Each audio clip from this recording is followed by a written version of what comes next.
આમ આદમી પાર્ટીના ડેડિયાપાડાના ધારાસભ્ય ચૈતર વસાવા અને રાજ્ય કક્ષાના મંત્રી કુંવરજી હળપતિ ફરી એકવાર સામસામે જોવા મળી રહ્યા છે।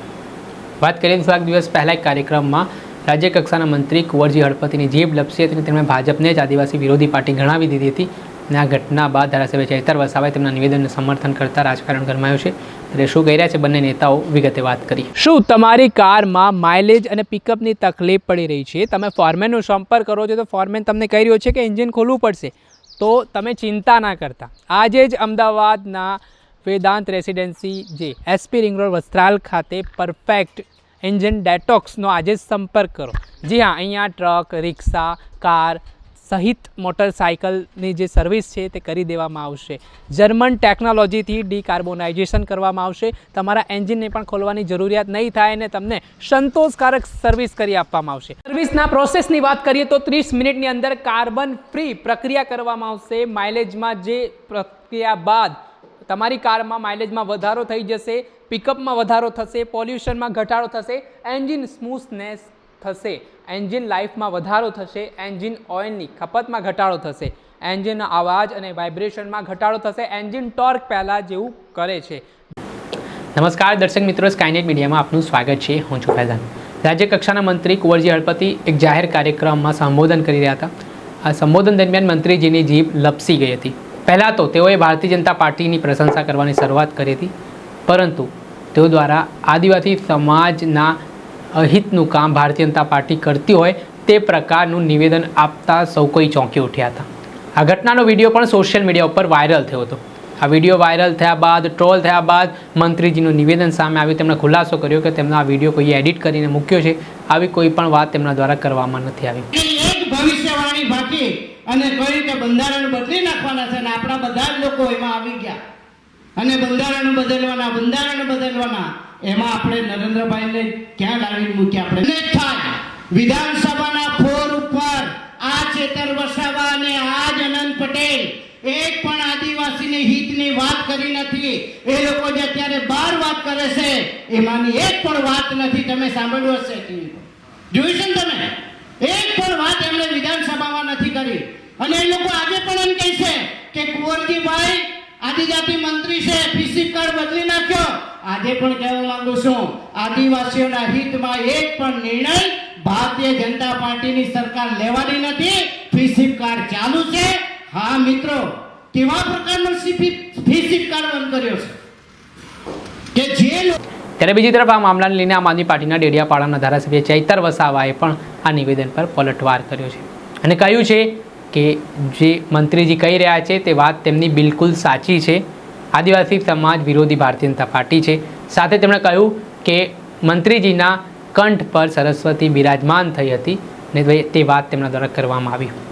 સાથે જ ધારાસભ્ય ચૈતર વસાવા અને અનંત પટેલને લઈને પણ જે રીતે કુંવરજી હળપતિએ નિવેદન આપ્યું હતું તે મામલે પણ ધારાસભ્ય ચૈતર વસાવાએ શું પલટવાર કર્યો છે તે સાંભળી લો।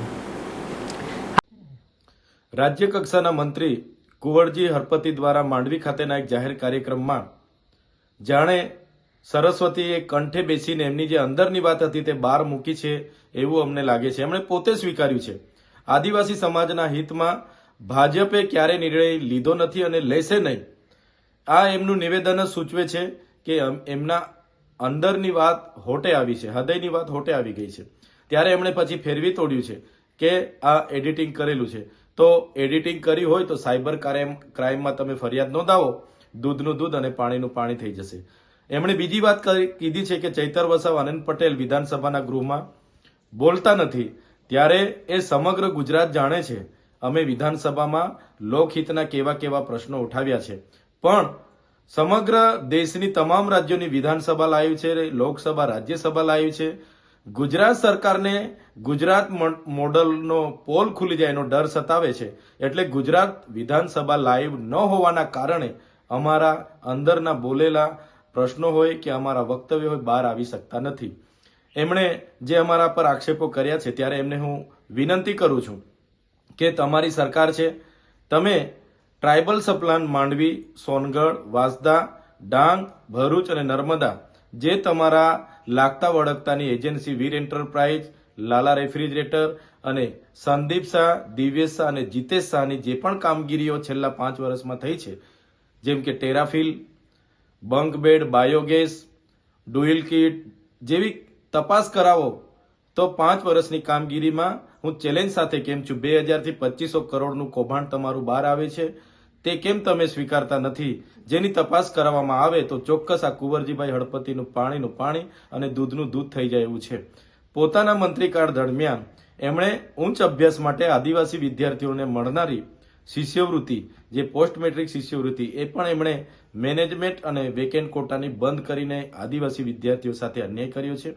ચાલુ નાણાકીય વર્ષ 2024 અને 25 પૂરું થઈ ગયું છતાં એમણે 1495 કરોડ આજ દિન સુધી ફાળવ્યા નથી. 902 કરોડ એમણે વણ વપરાયેલા મૂક્યા છે, જે એમના મંત્રી કુબેરભાઈ ડિંડોરે વિધાનસભાના ગૃહમાં સૂચવ્યું છે. ત્યારે 2400 કરોડ રૂપિયા, 60% જેટલું બજેટ આજ દિન સુધી કેમ ફાળવવામાં નથી આવ્યું, એનો કુંવરજીભાઈ ખુલાસો કરે. અને કુબેરભાઈ ડિંડોરની દાહોદ ખાતેની એમના જે આગળ પાછળ ફરનારા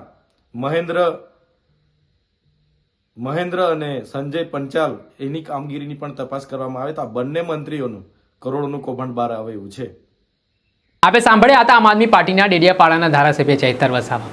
તેમનું હાલ જે નિવેદન સામે આવ્યું છે, તેમણે મંત્રી ઉપર કૌભાંડ સુધીના આરોપો કરી દીધા છે, જેના જ કારણે રાજકારણ ગરમાયું છે.